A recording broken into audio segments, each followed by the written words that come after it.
नमस्कार साथियों, स्वागत है आप सभी का सौदागर के आज के इस नए वीडियो में। साथियों, आज है सोमवार और हर सोमवार को आपके सामने ले आते हैं सौदागर वीकली न्यूज का पूरा सेक्शन। मंगलवार का दिन होता है सवाल जवाब का, वो कल आप देखने को मिलेगा। आपके मन में अगर कोई समस्या है तो उसे आप कमेंट सेक्शन में बता दीजिए। आपको सौदागर का प्रयास कैसा लग रहा है उसे भी कमेंट में लिख के बताएं, जिससे कि आने वाले सवाल जवाब या फिर डेडिकेटेड वीडियो उस पर हम कवर कर सकें। क्योंकि आप लोगों को अवेयर करने का जो हमारा मुहिम है सौदागर का, वो लगातार चालू है। तो चलिए वीडियो की शुरुआत करते हैं। यदि आपको प्रयास पसंद आए तो वीडियो को लाइक शेयर करने के साथ साथ ऐसी जानकारियों से लगातार जो है लवरेज रहने के लिए आप अपने चैनल सौदागर को सब्सक्राइब करके बेल आइकन प्रेस कर लें। देखिए, सबसे पहली खबर जो आज की है वो काफ़ी अच्छा लैंडमार्क जजमेंट आया है महारेरा की तरफ से। कई बार होता क्या है, आपको कुछ चीज़ें दिखाई जाती हैं ब्रोशर में, आपको मॉडल में कुछ दिखाया जाता है, एडवर्टीजमेंट में कुछ दिखाया जाता है, और जब वो चीज़ डिलीवर होनी होती है तो वो उसमें काफ़ी बदलाव आ चुके होते हैं या फिर उसमें पोजीशन डिले हो चुका होता है। इसमें महारेरा मेंबर विजय सतबीर सिंह जी ने बहुत ही अच्छा जजमेंट सुनाया है। और वो जजमेंट क्या उन्होंने दिया कि अगर आप जो है जो चीज़ें बता रहे हैं ब्रोशर के अंदर और समय आने के बाद, एक समय के बाद आप जैसे मान लीजिए पोजीशन डेट को चेंज कर देते हैं, उसमें कोई भी ऐसी चेंजेस कर देते हैं जो कि ब्रोशर में कुछ अलग बताया गया था, तो फिर उसका कंपनसेशन करके अगले को पे करना होगा, बायर को। तो ये तरीके से एक लैंडमार्क जजमेंट है। और इसमें जो महारेरा का क्लॉज 12 है उसे जो है बेस बनाया गया है। क्लॉज 12 और 18, क्लॉज 12 जो है इसे जानना हर किसी के लिए ज़रूरी है। मैं आपके सामने क्लॉज 12 अभी पढ़ के भी सुना देता हूँ, और आगे के जितने भी वीडियोज़ आएंगे कोशिश रहेगा बीच बीच में ऐसे वीडियोज़ आप लोगों के सामने लाए जाएं जिसमें महारेरा के बारे में और भी ज़्यादा इन डेप्थ इंफॉर्मेशन आप लोगों के सामने सरल भाषा में, लेमैन लैंग्वेज में रखा जाए, जिससे कि आप उसका प्रयोग भी कर सकें। क्योंकि अगर लॉ है तो उसका प्रयोग करना जरूरी है। आइए आपके लिए पढ़ देते हैं। जो क्लॉज 12 को जो बेस बनाया गया है इसको समझना बहुत ज़रूरी है। तो क्लॉज 12 को अगर आप देखें तो इसमें साफ साफ लिखा गया है, where any person makes an advance और a deposit on the basis of the information contained in the notice, advertisement और प्रॉस्पेक्टस और on the basis of any model apartment. ये चीज़ें आपको अभी स्क्रीन पे फ्लैश होती हुई भी दिखेंगी। प्लॉट और building as the case may be and sustains any loss और damage by reason of any incorrect false statement included therein, he shall be compensated by the promoter in the manner as provided under this act। आगे इस जो 12 ये section 12 है, इसके आगे इसमें क्या लिखा गया वो भी मैं पढ़ देता हूँ। Provided that if the person affected by such incorrect false statement contained in the notice, advertisement or prospectus or the model apartment, plot or building as the case may be intends to withdraw from the proposed project, he shall be returned his entire investment along with interest at such rate as may be prescribed and the compensation in the manner provided under this act। तो देखिए, ये मैंने आपके लिए section 12 जो पढ़ा। अब देखिए, इसमें जो एक लैंडमार्क ये जजमेंट आया है, इसमें विजय सतबीर सिंह जी ने जो कहा है, इसमें बताया कि जो आज का MCLR रेट है SBI का वो है 7% प्लस 2% पर एनम, यानी कि 9% पर एनम के हिसाब से जो भी पेमेंट किया गया है जिस भी डेट पे, तो प्रो रेटा बेसिस पे उतना इंटरेस्ट ऐड करके लोगों को रिटर्न किया जाएगा।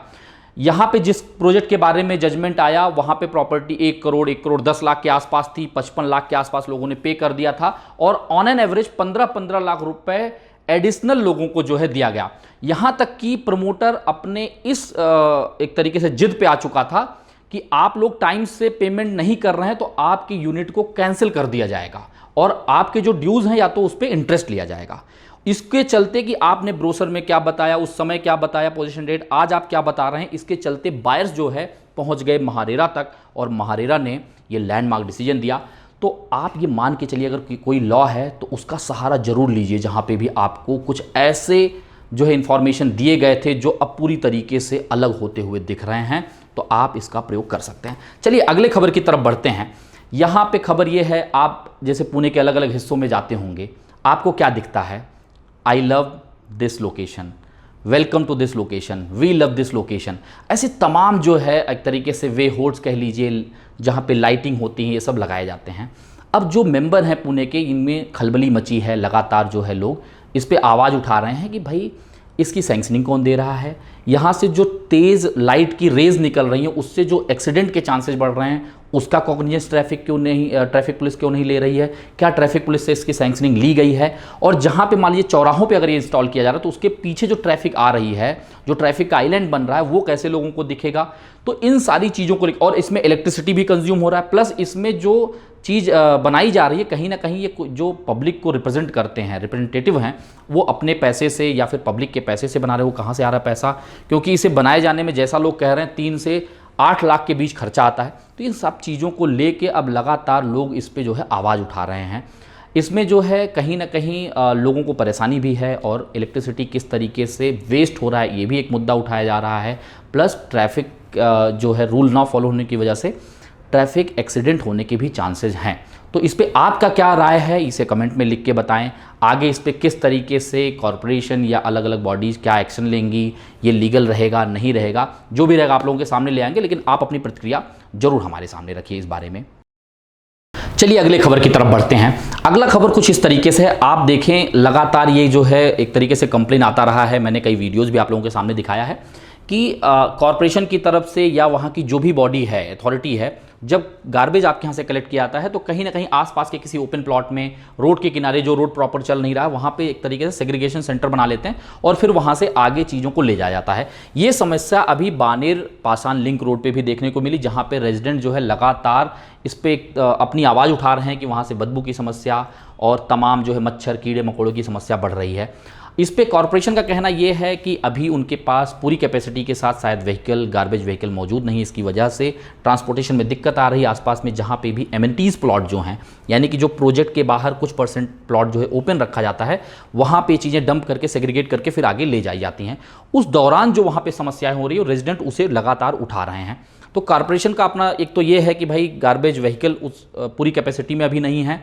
दूसरी चीज़, कहीं भी अगर आप सेग्रीगेट करते हैं तो आसपास जो है कोई ना कोई प्रोजेक्ट मौजूद ही रहेगा, तो हमारे लिए समस्या कहीं भी करने पे कांस्टेंट रहेगी। अगर हम जो है बानेर पासान लिंक रोड के आसपास देखें तो हिल सेक्शन है, वो पूरा फॉरेस्ट का लैंड है, वहाँ पे कॉरपोरेशन का कहना है कि हम उसे यूटिलाइज़ नहीं कर सकते क्योंकि उसमें फॉरेस्ट से अप्रूवल की ज़रूरत पड़ेगी। तो आशा ये कर सकते हैं कि आने वाले समय पे फुल कैपेसिटी में इनके पास व्हीकल होगा, और जो रेजिडेंट्स को प्रॉब्लम झेलनी पड़ रही कि आसपास कूड़े होने से जो बदबू, मच्छर, इन सबसे लोगों को समस्याएं हैं, वो शायद ना हो, क्योंकि जब प्रॉपर व्हीकल्स होंगी तो वो अपने सही जगह पे चीज़ें पहुँच पाएंगी। चलिए अगले खबर की तरफ बढ़ते हैं। पुणे मेट्रो से जितने लोग भी सफ़र कर रहे हैं उनके लिए ये खबर काफ़ी अच्छी होने वाली है, क्योंकि अब पुणे मेट्रो अपने सफ़र को और भी इंक्रीज़ करने जा रहा है। क्योंकि अभी अगर आप देखें, पुणे नॉर्थ के लोग जो हैं वो जो सफ़र कर पा रहे हैं वो फुगेवाड़ी से लेके आपका पीसीएमसी तक, या फिर पीसीएमसी से फुगेवाड़ी तक ट्रैवल कर पा रहे हैं 5 स्टेशन के बीच में। अभी क्या है, जो 2 डिपो बनाए गए हैं पूरे महामेट्रो पुणे मेट्रो के लिए, एक आपका वनज में है, दूसरा आपका जो है रेंज हिल्स में है। तो रेंज हिल्स पे जो काम है वो लगभग 80 से 85% हो चुके हैं, और ये बताया जा रहा है पुणे मेट्रो की तरफ से कि आने वाले 1.5-2 महीने में बचा हुआ काम पूरा कर दिया जाएगा। अब वहाँ पे डेपो है, डेपो यानी कि जहाँ पे आप ट्रेन का क्लीनिंग हो सकता है, वहाँ पे इंजीनियरिंग के ऑफिस होते हैं, और साथ ही साथ वहाँ पे जितने भी चीज़ें हैं, जैसे आप कह लीजिए कुछ टेक्निकल एरर वगैरह है, तो वो सारी चीज़ें वहाँ पे फिक्स की जाती हैं। तो 2 डिपो जो है डेपो बनाए गए हैं, उसमें से वनज का ऑलरेडी फंक्शनल है, क्योंकि वहाँ पे भी जो है रूट एक तरीके से फंक्शनल कर दिया गया है। लेकिन रेंज हिल जो है कंप्लीट होने के बाद, यानी कि जो जून में एक तरीके से संभावना है कंप्लीट हो जाएगी, तो आपका फुगेवाड़ी यानी कि जो पीसीएमसी से आप फुगेवाड़ी आ रहे हैं वो सीधा स्वारगेट तक आप जा पाएंगे, क्योंकि वो रेंज हिल से ही होता हुआ निकलेगा, और रेंज हिल ही वो स्पॉट है, वो डेपो है जहां से फिर मेट्रो अंडरग्राउंड हो जाता है। अगर पीसीएमसी फुगेवाड़ी की तरफ से आप आ रहे हैं, तो अगर आप स्वारगेट की तरफ से आ रहे हैं तो जाहिर सी बात है वो आपका अंडरग्राउंड से फिर एक तरीके से एलिवेटेड हो जाता है। तो ये एक अच्छी खबर है, क्योंकि अगर लगातार इस तरीके से कवरेज बढ़ेगा तो ज़्यादा लोग इसका उपयोग कर पाएंगे, और कहीं ना कहीं जो लोग ट्रैफिक में फंसते हैं, समय खराब होता है, पोल्यूशन, धूप, इन सारी चीज़ों से बच पाएंगे। तो आशंका, तो एक तरीके से संभावना यही है कि जल्द से जल्द इसे कंप्लीट हो जाए और हम लोग यहाँ तक सफ़र कर पाएँ। चलिए अगली खबर की तरफ बढ़ते हैं।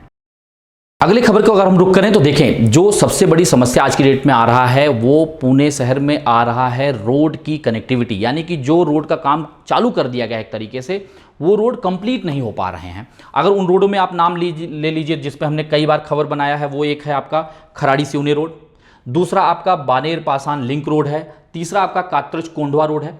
तो अब देखिए इसमें जो लोगों का मानना है और जिस वजह से काम रुका है उस पर थोड़ा सा अगर डिस्कशन करें तो ये सारे रोड की जो कॉस्ट है वो काफ़ी ज़्यादा है और बहुत पहले, लगभग आप समझिए कई रोड तो ऐसे हैं जो डिकेड पहले जो है प्रपोज किए गए हैं और अब उनको कंप्लीट होना चाहिए था काफ़ी पहले। कंप्लीट क्यों नहीं हो पाया है? अब जो भी अथॉरिटीज़ थी उनका कंस्ट्रक्शन उन्होंने प्रोरेटा बेसिस पे स्टार्ट कर दिया। प्रोरेटा बेसिस पे यानी कि जहाँ जहाँ लैंड उन्होंने एक्वायर कर लिया था वहाँ पे काम चालू कर दिया। अब बीच बीच के जो लैंड पार्सल थे जहाँ एक्वायर नहीं हो पाया था, यानी कि जो मध्यस्थता होनी चाहिए, जो लैंड ओनर हैं प्लस जो अथॉरिटीज़ हैं वो मध्यस्थता नहीं हो पाई थी। दोनों आपस में कुछ समन्वय नहीं बना पाए थे कि उस लैंड को एक्वायर कर लिया जाए। तो अथॉरिटीज़ ने ये सोचा कि चलो रोड बनाते हैं और उसके बाद इसे एक्वायर करेंगे। अब ये आया कि एक तरीके से अब मजबूरी हो चुकी है अथॉरिटीज़ की कि वो लैंड एक्वायर ही करना पड़ेगा अगर उसे पूरा कंप्लीट करना है तो। लेकिन अब डिमांड इतना ज़्यादा है लैंड ओनर्स का कि उसे अथॉरिटीज़ कॉरपोरेशन पूरा नहीं कर पा रहे हैं। और कई जगह तो ऐसे कात्रज कोंढवा जो रोड है आपका, वहाँ पे तो सैकड़ों करोड़ का डिमांड कर रहे हैं लैंड ओनर, क्योंकि काफ़ी बड़ा स्ट्रेच अभी एक्वायर होना बाकी है। लोगों का इस पे ये भी कहना है कि पहले एक्वायर करके क्यों नहीं बनाया गया, क्योंकि अब कहीं ना कहीं जो लैंड ओनर्स उन्हें दिख रहा है कि भाई अब तो कॉरपोरेशन की या उस अथॉरिटीज़ की एक तरीके से गरज है उनको, अगर ये हमारी बातों को मानेंगे, हमारे टर्म कंडीशन को एग्री होंगे तभी हम लैंड देंगे। और अब अगर इतने अमाउंट की बात करें तो कॉर्पोरेशन का कहना है इतना तो हमारे पास बजट नहीं है इस पर्टिकुलर रोड के लिए कि हम इतने कंपनसेशन में लैंड को एक्वायर करके फिर रोड बना सकें। एंड ऑफ द डे सफ़र कौन करेगा? हम आप, यानी कि जो आम लोग हैं, जो सफ़र करते हैं, जो लगातार जाते हैं, यानी कि जब आप सफ़र करते हैं वही सफ़र करेंगे। तो ये चीज़ समझने वाली बात है। जहाँ कहीं भी ऐसी चीज़ें दिख रही हैं पब्लिक फोरम पे लाइए, ज़्यादा से ज़्यादा लोगों तक जानकारियाँ हों। हो सकता है कि इससे कुछ प्रेशर बने अथॉरिटीज़ पे, चीज़ें कुछ जल्दी हो सकें जिससे हमें आसानी हो सके। ऐसी तमाम खबरें, ऐसी तमाम जानकारियाँ, ऐसे तमाम अवेयरनेस वीडियो आप लोगों के सामने लगातार आते रहेंगे। यदि आपको पसंद आ रहा है तो वीडियो को लाइक शेयर करिए, अपने जानने वालों को बताइए और अपने चैनल को सब्सक्राइब करके बेल आइकन प्रेस कर लें। जल्द मिलेंगे एक नए वीडियो के साथ, एक नई जानकारी के साथ। तब तक के लिए धन्यवाद, नमस्कार।